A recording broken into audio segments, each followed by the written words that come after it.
Magandang umaga po muli sa ating lahat. Ngayon po ay katatapos lang po ng Sunday celebration ng JCGS at kasama po natin ngayon ang mag-asawang ito. May isang katanungan po ako sa inyo. Ano po ang naging mensahe sa inyo ng ating Panginoon?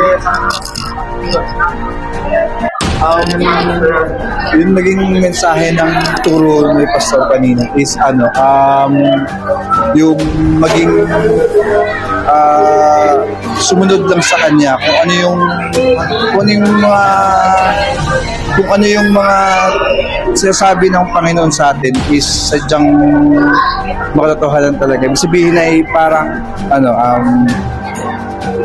basta yun nga, yung kung sinabi ng Panginoon is sundin natin kasi siya yung mas nakakaalam ng totoo. Ganun. Ayun po, na huwag po mabahala sa lahat ng bagay kasi lahat ng blessing inaka-prepared na nakasegot sa buhay natin. Kaya di siya pa po kaya? Yun na, parang lahat ng bagay na nasa ulo ng Panginoon is nakaset up na sa parang nakadhanan lahat. Amen. Maraming salamat po sa inyo at have a blessed Sunday po. Thank you po. Thank you po.